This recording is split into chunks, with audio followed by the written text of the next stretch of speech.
La gauche a cédé place à l'extrême gauche. En fait, la gauche est devenue l'extrême gauche. Pour moi, la gauche totalitaire, c'est une contradiction dans les termes. Donc ces gens-là ne sont pas de gauche. Le fait quand même de lâcher des gens pour lesquels on a prétendu se battre pendant des décennies, moi je trouve ça choquant. Ils préfèrent perdre leur âme que de perdre des voix. Même l'extrême gauche va vous dire qu'elle veut faire nation. Mais comment vous faites nation ? Quand vous ne cessez d'exalter les différences, vous croyez que ce qu'il appelle les Français de souche vont assister indéfiniment aux appels à les faire disparaître sans réagir. Mais moi je n'y crois pas.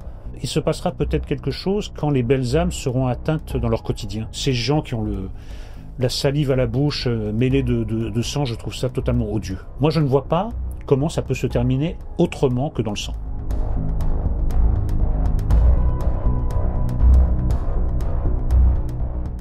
Éric Nolot, bonjour. Bonjour. Ravi de vous retrouver à nouveau à Front Populaire. Un ravissement partagé. La dernière fois que vous étiez venu nous voir, c'était pour parler de votre livre sur le camarade, entre guillemets, Mélenchon. La République, c'était lui. Vous revenez aujourd'hui pour parler de notre parution d'une certaine manière, puisque le dernier numéro de Front Populaire sort ces jours-ci. Peste brune, peste rouge, qui est fasciste ? Point d'interrogation. Numéro auquel vous avez eu la gentillesse de collaborer.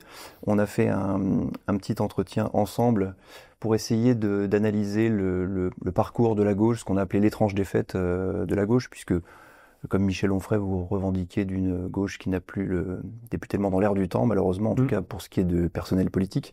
On va y revenir. Je dis de mémoire, et je vais le reprendre peut-être dès maintenant, pour lancer l'entretien dans le chapeau qui surplombe notre entretien. Jadis auréolée de gloire pour ses combats au nom de la justice sociale, la gauche française est devenue une ombre. Entre trahison des idéaux d'hier et censure des débats d'aujourd'hui, l'époque a changé, diront certains, et les hommes aussi, sans doute. Éric Nolot revient avec nous sur cette étrange défaite.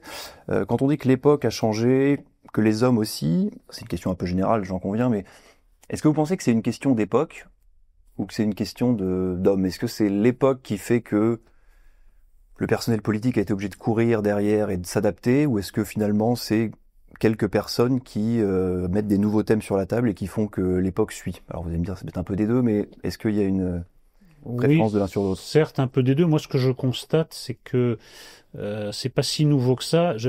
En fait, la gauche a cédé place à l'extrême gauche. En fait, la gauche est devenue l'extrême gauche. Donc toutes les lubies d'extrême gauche, on les connaissait.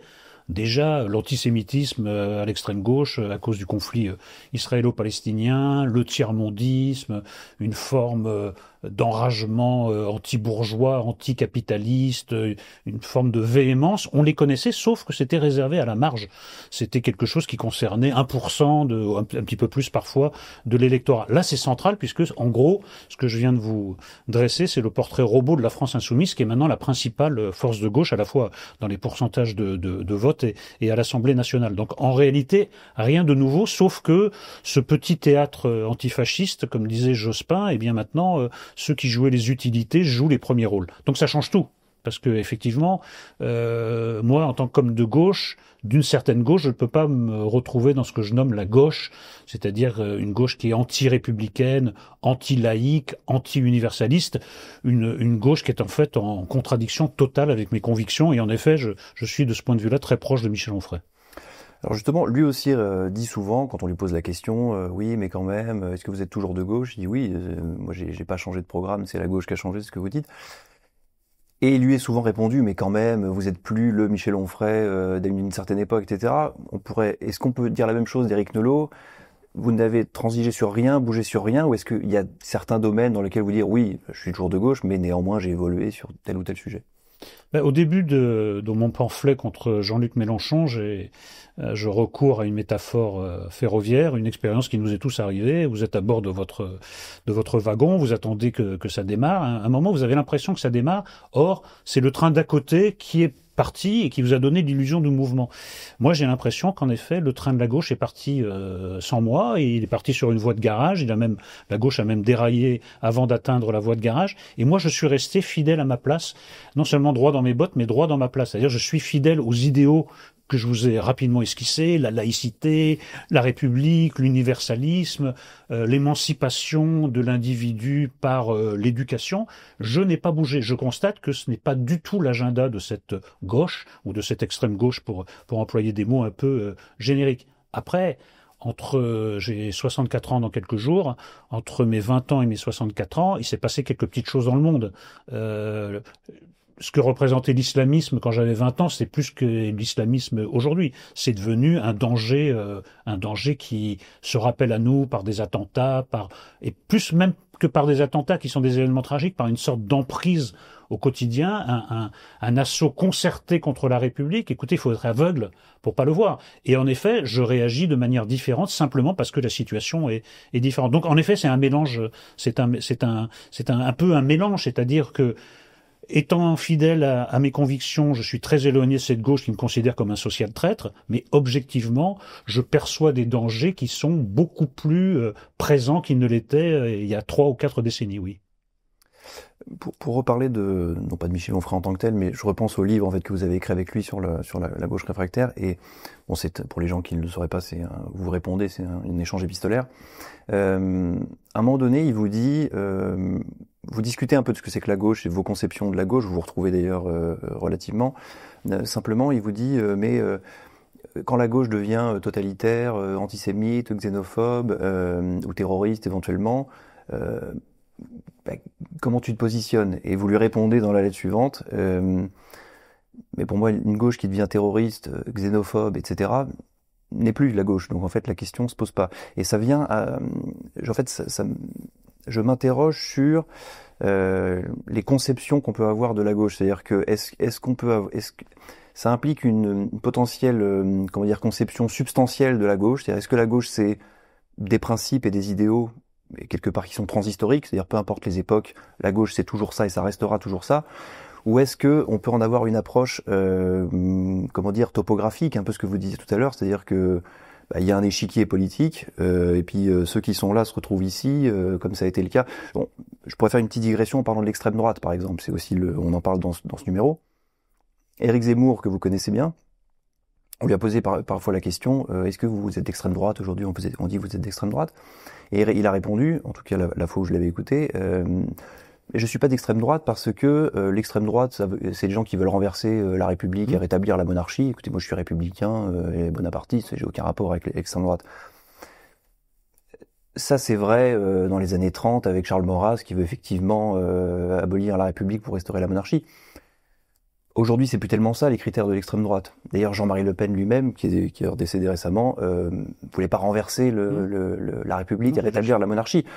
Or, il était considéré par rapport à d'autres valeurs comme étant d'extrême droite quand même. Donc, comment est-ce que vous positionnez par rapport à ça? J'entends que c'est un peu global et un peu voilà, mais. Je vais revenir sur les deux parties de votre question. Il y a toujours eu ces deux gauches, dont pour moi l'une n'est pas de gauche. Vous avez déjà cette lutte entre la gauche antitotalitaire et la gauche totalitaire. Pour moi, la gauche totalitaire, c'est une contradiction dans les termes. Donc ces gens-là ne sont pas de gauche. Pour ramener ça à un conflit très célèbre, c'est Camus contre Sartre. Vous voyez bien que plus le temps passe, plus on voit que quand même c'est Camus qui avait raison et Sartre qui avait tort. Sartre est quand même la figure emblématique. D'ailleurs, Michel Onfray, il revient dans son livre L'autre collaboration, emblématique, mais quand même parmi bien d'autres figures secondaires d'une gauche qui s'est trompée sur tout, qui a soutenu tous les régimes totalitaires, qui a soutenu pour beaucoup l'écrasement des peuples et des petites nations par l'Union soviétique. Mais vous avez vu que c'était déjà le cas de gens qui ont été voués aux gémonies par cette fausse gauche, comme Kravchenko, comme Simon Less, etc. Et Camus en a pris plein sa musette parce que il n'était pas de cette gauche. Moi, je me revendique de cette gauche camusienne. J'estime que l'autre gauche, celle de Sartre, ou celle d'une idole de la gauche, Jean Genet, qui bandait pour les Waffen-SS de son propre aveu. Je regrette. La gauche qui bande pour les Waffen-SS, ce n'est pas ma gauche. Voilà. Je vous le dis en termes un peu directs. La gauche qui est du côté des gardiens du goulag contre ceux qui sont emprisonnés dans le goulag, qui ont craché sur Chalamov, qui ont craché sur Solzhenitsyn, ce n'est pas la gauche. Donc il y a quand même des principes. La gauche, par principe, est anti-totalitaire. Même pour parler de cas moins emblématiques que les goulags d'Union soviétique, regardez l'appui qui a été porté à Cuba ou à d'autres régimes tout à fait haïssables. La gauche qui est pour l'écrasement de l'homme par le régime communiste, sous prétexte que c'est le régime communiste, ce qui ne supporterait pas d'un régime d'extrême droite, pour moi, n'est pas la gauche. Après, c'est bien parce que mon ami Éric Zemmour est plus fin rhétoricien que ça d'habitude. Il aurait pu vous répondre que en effet, la mentalité de la véritable extrême droite, c'est-à-dire arriver au pouvoir par la force, renverser, rétablir la monarchie ou pas d'ailleurs, ou un régime dictatorial, est passée à l'extrême gauche. Jean-Luc Mélenchon et ses amis jouent beaucoup avec ça.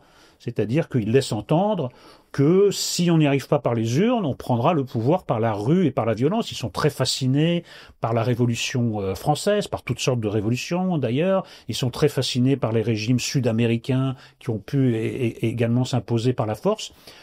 S'ils y arrivent par la voie électorale, tant mieux. S'ils n'y arrivent pas, ils pensent que c'est aussi bien d'y arriver autrement. C'est même mieux par rapport à un certain folklore d'extrême gauche. Donc, en effet, l'extrême gauche est devenue l'extrême droite de ce point de vue-là.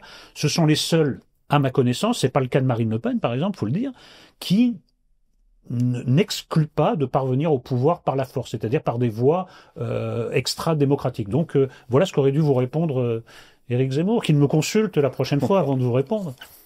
Vous dites vous le dites un peu dans l'entretien, que la gauche finalement s'est détournée du peuple au profit des minorités. C'est la jurisprudence Terra Nova, dont on avait d'ailleurs parlé ici même avec Michel Onfray. Je me fais un peu l'avocat du diable, un représentant de ce que vous appelez aussi parfois la nouvelle gauche. Il vous dirait, pourquoi est-ce que vous opposez les deux? C'est-à-dire que est-ce que c'est forcément un jeu à somme nulle? C'est-à-dire que soit on défend ce que Michel Onfray appelle le peuple old school, parfois par ailleurs, le peuple ouvrier, etc. Est-ce qu'on est obligé de le mettre en opposition avec les minorités de genre, de race, pour parler leur vocabulaire, hein, parce que eux, ils vont vous répondre, nous, on élargit simplement le spectre de l'émancipation, c'est-à-dire qu'on n'a rien contre l'ouvrier, on est toujours sur une logique de classe, mais simplement, parce qu'ils appellent l'intersectionnalité, n'est-ce pas, on y ajoute des problématiques qui étaient invisibles avant. Et tout ça, ça fait un grand champ d'émancipation. Pourquoi est-ce qu'Éric Nolot, il choisit entre l'ouvrier français et la drag queen, pour faire vite, hein?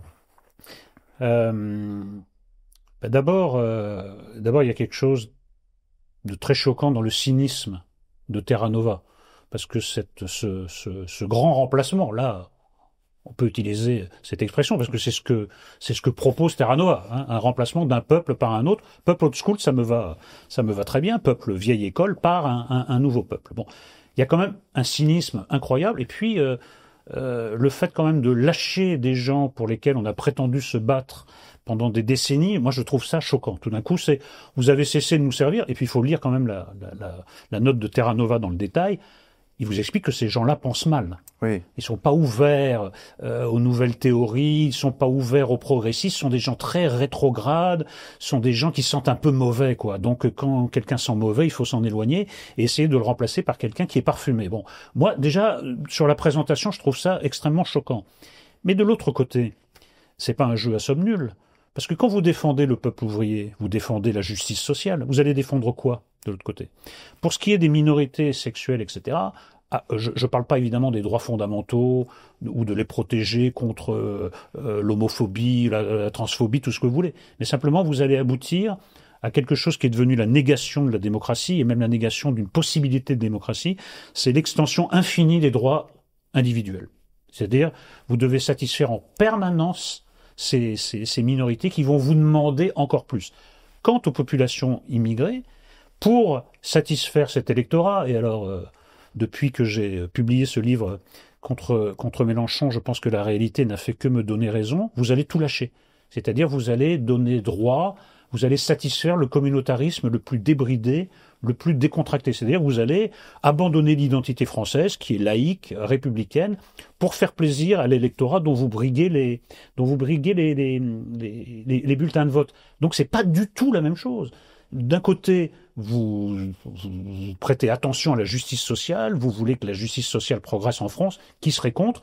De l'autre, vous essayez de satisfaire des catégories à tout prix avec des principes anti-républicains et même anti-français, parce qu'on en est arrivé au point où maintenant la France insoumise est devenue le petit télégraphiste d'une idéologie totalement étrangère à la France, qui est l'islamisme.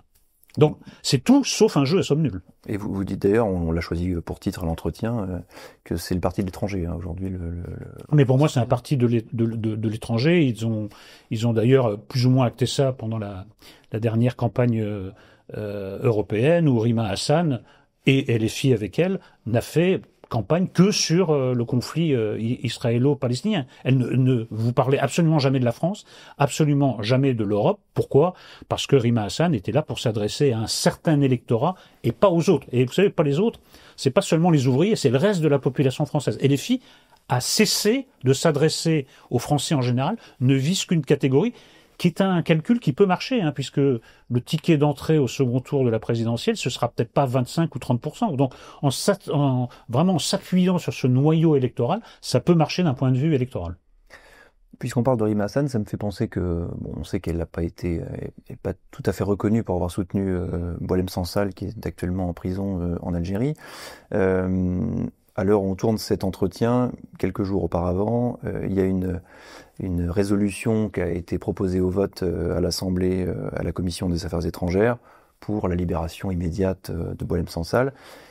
Et on apprend qu'à l'occasion de ce vote, alors qui est certes pour le moment peut-être théoriquement symbolique, parce que c'est à la Commission des Affaires étrangères, en attendant, c'est la vote d'une résolution. La gauche s'est massivement abstenue, en tout cas la France Insoumise, une partie du PS et les écologistes. Est-ce que c'est un exemple probant du passage de l'ancienne gauche à la nouvelle gauche, ce dossier? C'est un exemple emblématique, parce que pourquoi se sont-ils abstenus? Parce qu'ils ont fait passer leurs intérêts électoraux contre les idéaux qui ont été ceux de la gauche, c'est-à-dire libération des prisonniers politiques, côté voltairien, on doit pouvoir s'exprimer, c'est scandaleux. Tout ça est mis sous le tapis uniquement. Maintenant, ce qui compte uniquement, c'est les messages envoyés à un électorat.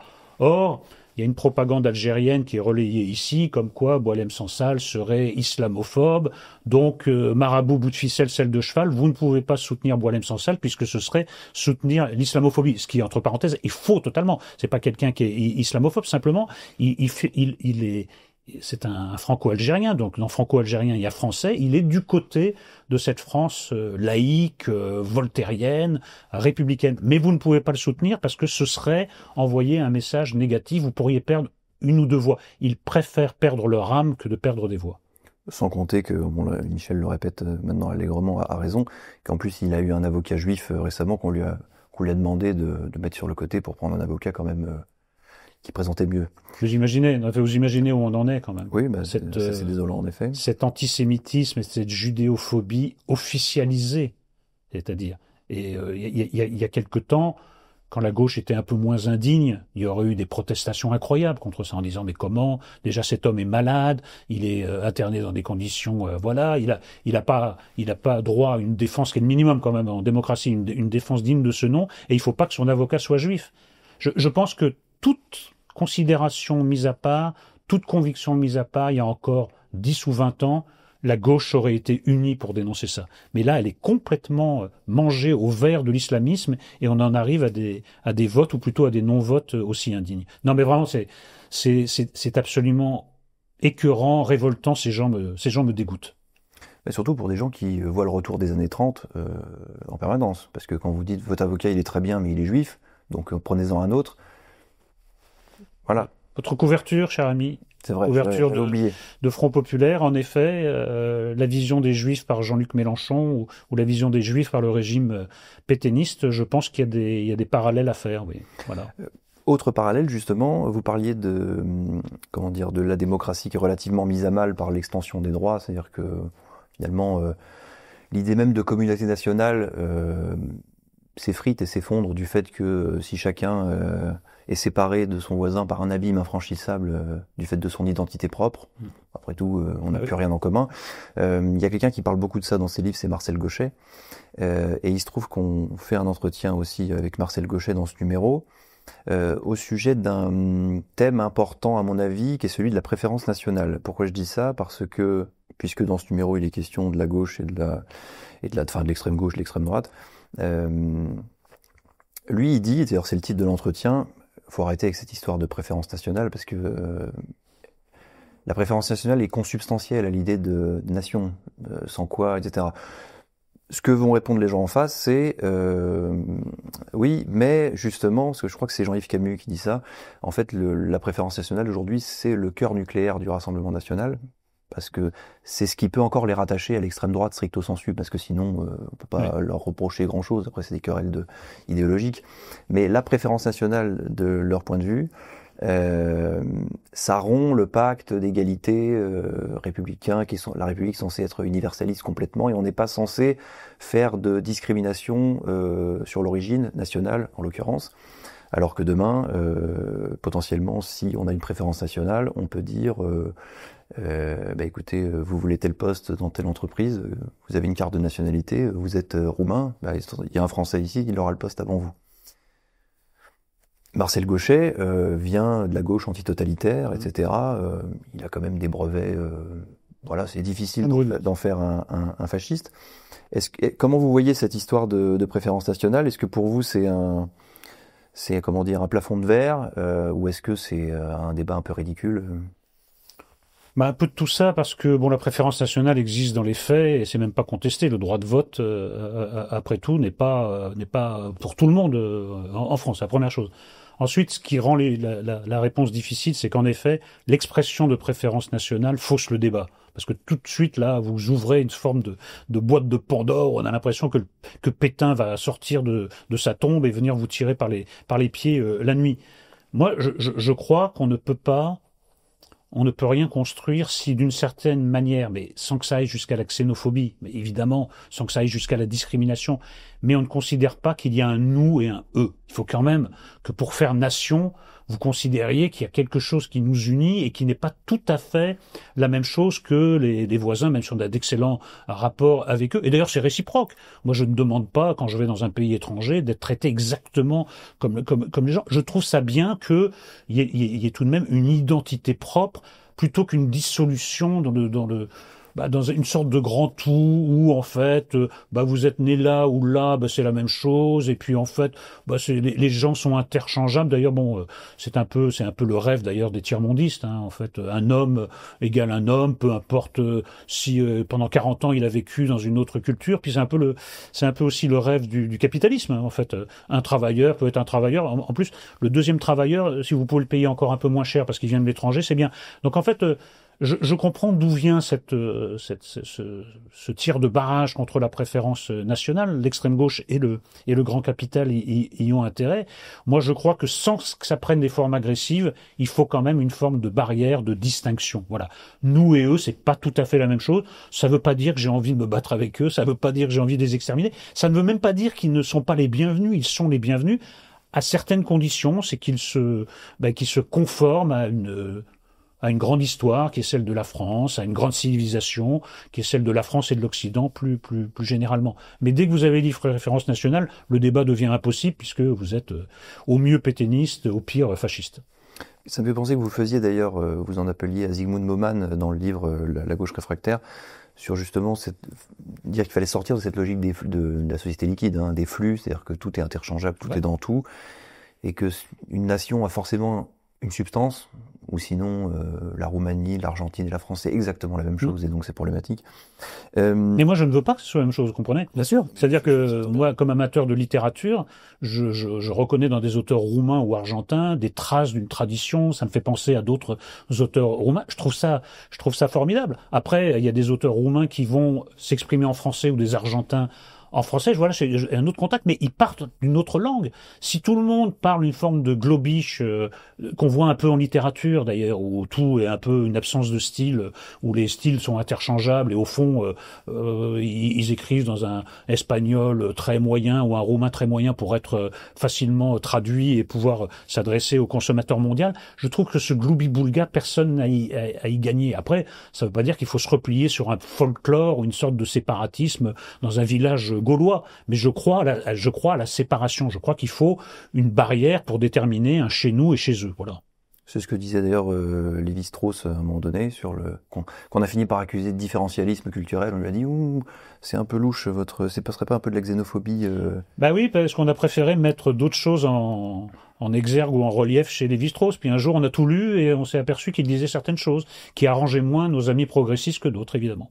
On a parlé de communauté nationale, et ça, on en parle un petit peu ensemble dans l'entretien. Est-ce que cette idée de communauté nationale, elle a encore un sens? C'est-à-dire que Le républicanisme, bon, c'est une doctrine, mais la République, d'une manière générale, ça suppose l'existence d'un eux et d'un nous, d'une communauté nationale, comme on le disait.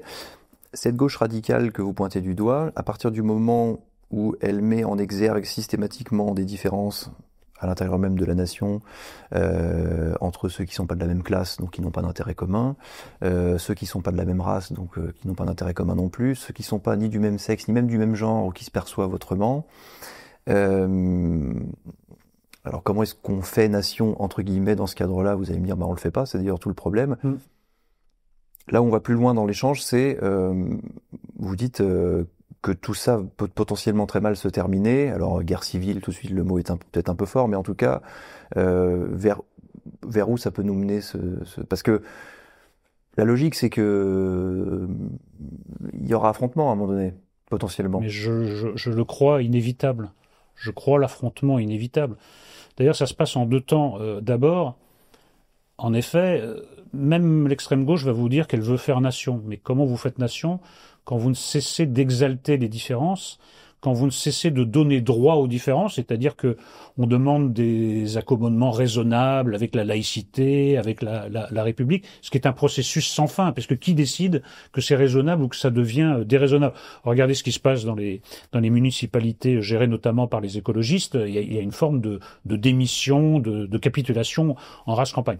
Donc vous dites aux gens, vraiment travaillez sur vos spécificités, surtout pas sur ce qui vous unit, mais ce qui vous distingue. D'ailleurs, pour mieux, on va vous donner des horaires séparés, on va vous autoriser à faire ceci et cela qui normalement n'est pas permis. Ensuite, dans un deuxième temps, et Mélenchon en est arrivé à ce deuxième temps, il vous dit, parce que lui, il n'a pas de problème à utiliser cette expression, le grand remplacement est en marche, je l'appelle de mes voeux, ce peuple français, les Français de souche sont un problème. Il dit, les Français de souche sont un problème, et ce problème est appelé à se dissoudre dans une grande créolisation. Il faut savoir ce que c'est que la créolisation, quand même, vu par Mélenchon. La créolisation, par Mélenchon, c'est, on va mettre dans un grand shaker là, tout ce qui se passe en France, on va secouer et on verra bien ce qu'il en sort. Mais non, je regrette.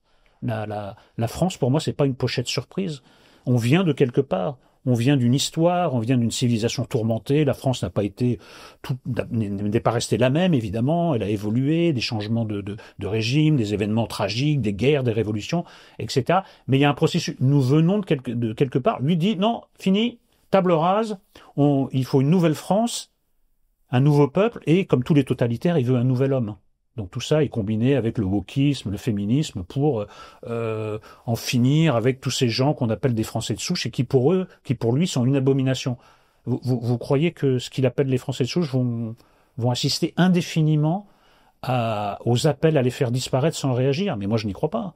Sans compter que, en plus de ce problème civilisationnel, vous avez la litanie des attentats, des grands attentats ou des micro-attentats au couteau, mais enfin qui sont assez ravageurs. D'ailleurs, on évite de parler des statistiques quotidiennes, mais c'est des dizaines et des dizaines d'attaques au couteau chaque jour.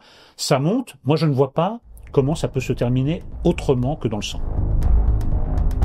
Il se passera peut-être quelque chose quand les belles âmes seront atteintes dans leur quotidien. La fin ne justifie pas tous les moyens. C'est faux. On contrebande avec cette histoire de révolution. Tous les mauvais instincts trouvent à se satisfaire. Ces gens qui ont la salive à la bouche mêlée de sang, je trouve ça totalement odieux. Ce sont des adorateurs de la mort. Ils sont fascinés par la violence. Et ça prend même des formes extra-politiques. C'est vrai que la fascination pour les délinquants est très étrange, quoi. Je pense que c'est une illusion, ça se terminera d'ailleurs au prix de beaucoup de souffrances, beaucoup de morts. On est dans une impasse révolutionnaire qui est incarnée par Jean-Luc Mélenchon, Rima Hassan et les autres. Est-ce que vraiment même Mélenchon veut arriver au pouvoir? Moi, je ne sais pas. Et de 20, voilà le 20e numéro de Front Populaire, il est consacré à la question du fascisme. Le mot est utilisé, comme on le sait, à toutes les sauces. Même chose avec extrême droite, avec vichiste, avec pétiniste. On a voulu dans ce numéro réfléchir à la question du qui est fasciste, qui peut être dit d'extrême droite. Il y a évidemment des contributions formidables qui abordent des questions de l'antisémitisme, du négationnisme. Qui était Le Pen? Est-ce que Jean-Marie Le Pen, c'est Marine Le Pen? Ça permet de remettre les pendules à l'heure pour éviter d'utiliser les mots n'importe comment et faire de telle sorte que s'il y a une menace d'extrême droite et s'il y a une menace fasciste, on puisse la désigner. Quand on voit des fascistes partout, ils ne sont plus nulle part. Et il me semble que la conclusion de cet ouvrage, c'est que s'il y a du danger, c'est peut-être pas forcément sur le côté droit de l'échiquier qu'il faut aller voir, mais qu'il peut y avoir aussi des fascismes rouges.